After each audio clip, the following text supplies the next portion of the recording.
Muy buenas a todos, aquí Adolfo Ruiz Calleja en un nuevo podcast del blog numismático. En este caso vamos a hablar del reino de Etruria, en lo que hoy en día sería la zona de la Toscana. Y esto nos va a llevar a hablar de las monedas de un personaje que es Luis II de Etruria o Carlos II de Parma, que es la misma persona. Esto lo hago porque el día 1 de septiembre de 2024 Nomisma tiene una subasta online que acompaña a la subasta en sala del día 31 de agosto de 2024. Es una subasta muy interesante con muchas piezas a nombre de reyes y en este caso de infantes españoles y bueno, son tan bellas como desconocidas en España en muchos casos. Yo me apuesto a que muchos de vosotros no habéis oído hablar de estas monedas de Luis II de Etruria. Antes que nada hay que explicar lo que fue el reino de Etruria. Y esto es un reino muy efímero que surgió en el año 1801, en el contexto de las guerras napoleónicas. Básicamente Napoleón anexionó al Imperio francés el Ducado de Parma y bueno, pues una forma de compensar a los Borbón-Parma fue crearles un reino donde ellos pudiesen gobernar. Ese reino era el reino de Etruria, así lo llamó pues por los antiguos etruscos y demás, en lo que hoy en día es más o menos la Toscana. Digamos que más o menos encaja con la actual Toscana. Fue un reino, como digo, muy efímero. Para el año 1807 fue absorbido por el Imperio francés y listo. No tuvo más que esos años de 1801 a 1807. El rey de Etruria fue Luis I, que Luis I no era el que era gobernante del Ducado de Parma, porque el gobernante del Ducado de Parma era Fernando I de Parma. Luis I era su hijo. ¿Vale? Claro, al ser duque de Parma, pues entonces también era bisnieto de Felipe V de España y por tanto era infante de España. Este hombre, Luis I de Parma, se casó con la hija de Carlos IV, que era María Luisa de Borbón. Vamos a aparecer varias María Luisas, dediqué un vídeo a las María Luisas que lo podéis ver, ayer lo publiqué. Pero bueno, pues ahí tenemos a María Luisa de Borbón, que fue quien se casó con Luis I de Parma. Y ellos tuvieron un hijo, que fue Carlos Luis de Parma. Así que vemos que este reino de Etruria está conformado pues, por una familia real que era Luis I. Como digo, este hombre era rey de Etruria, infante de España y era hijo del desposeído duque de Parma. Bien, Luis I, casado con María Luisa de Borbón y tenían un hijo que se llamaba Carlos Luis de Parma. Bueno, esto fue así en 1801. Y resulta que contra todo pronóstico, en 1803 muere el rey. Tenía 30 años y fallece. Bueno, pues Luis I fallece, así que pasa el trono a su hijo, a Carlos Luis de Parma, que ha pasado a la historia como Luis II de Etruria o Carlos II de Parma. O sea, cuando oigáis Carlos II de Parma, se están refiriendo a la misma persona que Luis II de Etruria. Yo en este podcast le voy a llamar Luis II, ¿vale? Digamos que se le puede llamar de muchas maneras a este hombre, lo he visto de distintas formas, así que yo aquí lo voy a llamar Luis II, ¿vale? Luis II de Parma ascendió al trono en el año 1803 y, bueno, pues fue desposeído en 1807. Este Luis II, pues es una persona que parece que hubiese vivido 8 vidas, o sea, tiene una biografía de lo más curiosa. El tío fue rey de Etruria con 4 años, desde 1803 hasta 1807. Después, cuando llegó el Congreso de Viena, le dieron a su madre el ducado de Lucca y resulta que cuando falleció su madre, él pasó a ser duque de Lucca, pero era un duque gobernante, ¿no? Será gobernador de Lucca. Y esto fue desde 1824 hasta 1847 y entonces se pudo hacer con el Ducado de Parma. Estuvo nada más un par de años así, digamos, como duque de Parma y luego ya pues abdicó y se retiró. Y el tío se dedicó, vamos, más que a gobernar ningún lado, se dedicó a viajar y a ir por el mundo y fue un auténtico vividor. O sea, era un defensor del absolutismo. O sea, él apoyó la causa carlista en España, a los miguelistas en Portugal. Le propusieron como rey de las Provincias Unidas del Río de la Plata. Imaginad que este hombre hubiese acabado siendo rey de Argentina, nada menos. Pero bueno, todo esto al hombre le daba igual. Él iba viajando por Europa, que si en Austria, que si en Alemania, que si en Italia, Francia, en España, llegaba a un sitio, se alquilaba un palacio, se estaba unos cuantos meses, estaba siempre sin un duro, siempre quebrado, pero no le faltaba ningún palacio que alquilar. O sea, un figura, el tal Luis II este. Pero bueno, vámonos con sus monedas. ¿Por qué acuñó una considerable cantidad de monedas, diría yo, para el poco tiempo que estuvo en Etruria, ¿no? Son monedas que se acuñaron exclusivamente en la ceca de Florencia. Y en buena forma son continuistas con lo que se venía haciendo en Florencia. O sea, no es que, digamos, reinventasen la moneda de una forma revolucionaria ni nada por el estilo. Básicamente utilizaron las mismas denominaciones, la misma metrología, la misma composición de la moneda. Entonces, si vemos las monedas que se venían haciendo por los duques de Toscana, acuñadas en Florencia en el siglo XVIII, pues vemos que son iguales que las del reino de Etruria. Pues solamente cambia el busto y cambia la heráldica. Pero vamos, que es un continuismo total. Un poco como ocurrió en otros territorios. Vamos, que las guerras napoleónicas tuvieron muchísimo impacto, también muchísimo impacto numismático, pero allá donde iban hacían más bien un continuismo numismático, pues porque a lo mejor tampoco les dio tiempo a hacer grandes cambios numismáticos. En Madrid sí que es cierto que cambiaron la denominación de las monedas, pero bueno, también a nivel compositivo vemos que las monedas de Napoleón pues son muy semejantes a las de Carlos IV, ¿no? Bueno, pues aquí un poquito la misma idea.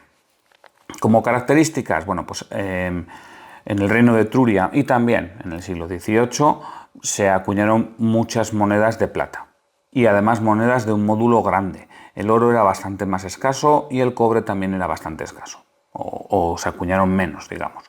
Las monedas de plata y monedas de plata de módulo grande se acuñaron muchas y han llegado bastantes a nuestros días. Bueno, digo que se acuñaron muchas teniendo en cuenta los registros que estoy viendo. O sea, no he podido encontrar información de cantidades acuñadas en cecas y cosas así, simplemente por la población que se encuentra a día de hoy.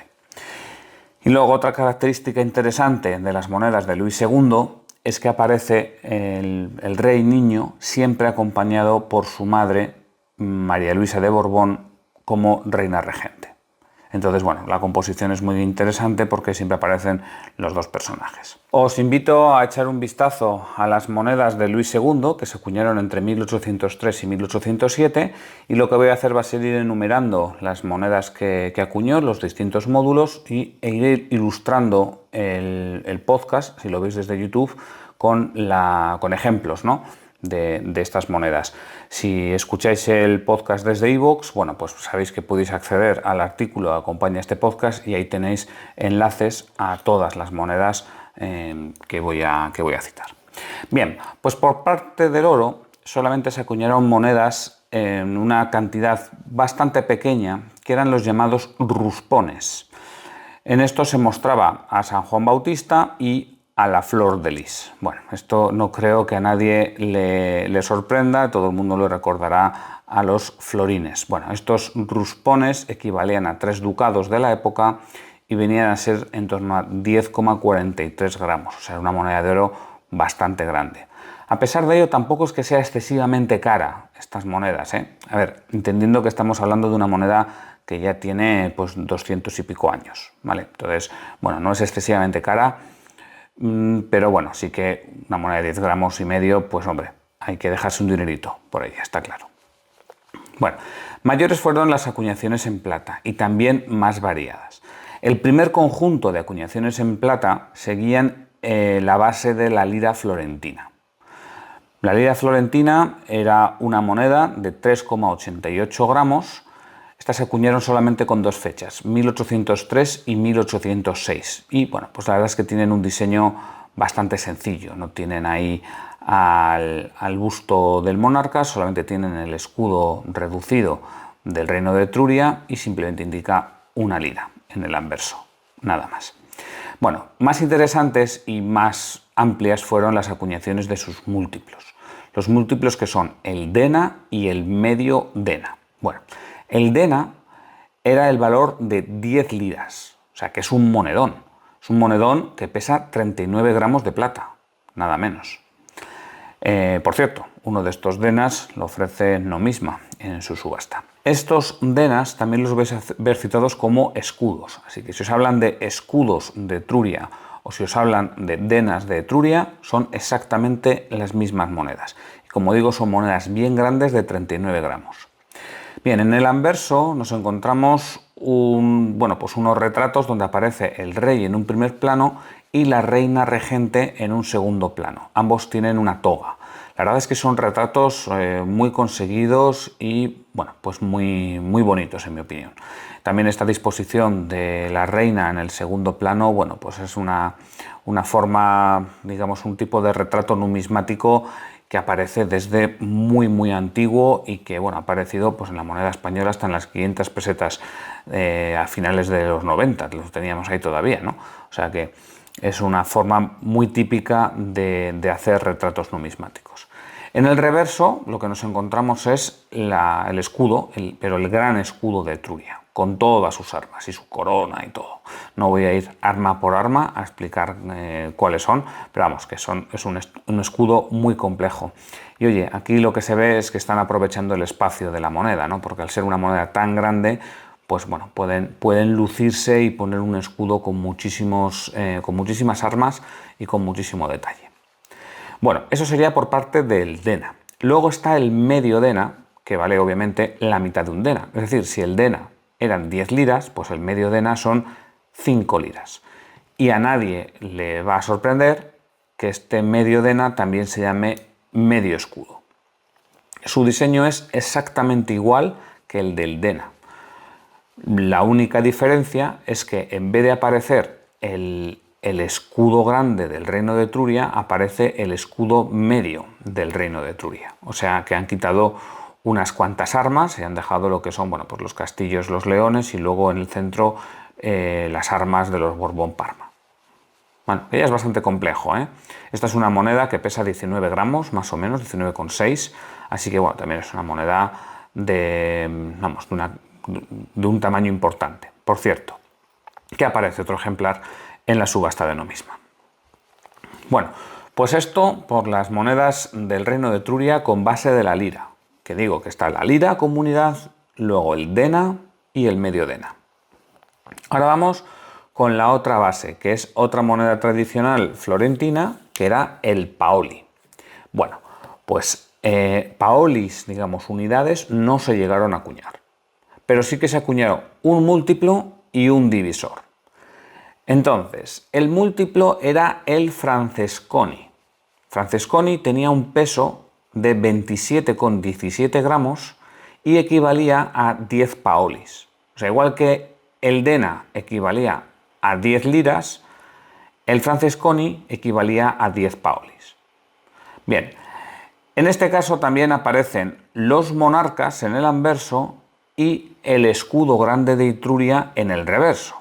Entonces, claro, habrá gente que diga, oye, pues a lo mejor habría gente que se equivocase y sería difícil distinguir una dena de un Francesconi, porque al final los motivos, digamos, son los mismos. Sí, pero lo hicieron de forma que fuese muy fácilmente distinguible. Las denas, hemos dicho que tenían a los reyes, al rey y la reina regente, en distintos planos.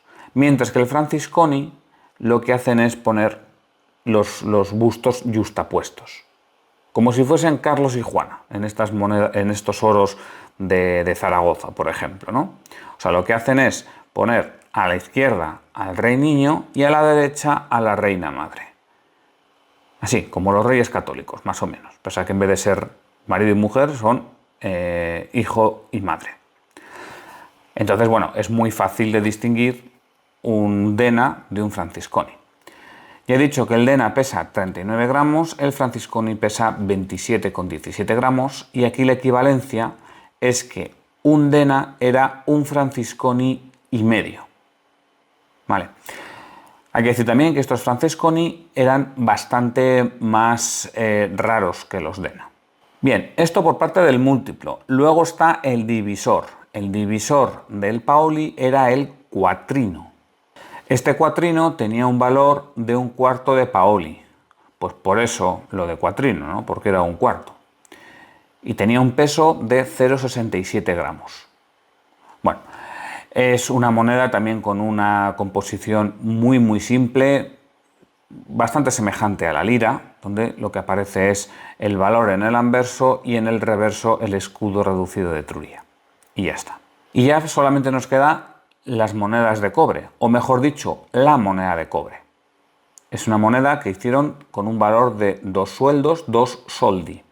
Son monedas, de nuevo, con un diseño muy semejante al cuatrino y muy semejante a la lira. Es decir, lo que tienen en el anverso es el valor y lo que tienen en el reverso es el escudo reducido. Así que ya vemos que lo que es la moneda pequeña no se lo trabajaban mucho. La lira, el cuatrino y los soldi tenían básicamente pues el mismo diseño. Aparte de esto, hicieron algunas pocas medallas, también, ahí no vamos a entrar. Y ya, con esto se acabaría la numismática del bueno de Luis II.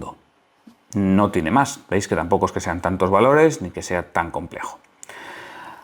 Y bueno, aquí estaría la otra pregunta, ¿no? La siguiente y natural. Oye, has dicho que luego fue gobernante en Luca y que después acabó siendo duque de Parma. Duque gobernante, por supuesto. Y ahí no acuñó monedas. Bueno, en Luca unas muy poquitas. Unas poquitas, ahí se pueden encontrar, de vez en cuando salen en subastas, monedas de 2 liras, pero no mucho, la verdad. Y en Parma, nada de nada. La verdad es que los 2 años que estuvo fueron años muy convulsos, la gente no le quería, aquello fue un pequeño desastre, así que el hombre dijo, mira, yo me largo de aquí, me voy de corte en corte, me voy de castillo en castillo, que vivir es lo que se me da bien y gobernar no se me da tan bien. Bueno, pues estos son, como digo, las monedas de Luis II de Etruria. Espero que os hayan despertado curiosidad por conocer más de este reino, por conocer más de este rey, de la moneda italiana en general. Y nada, yo sin más me despido. Un saludo y hasta pronto.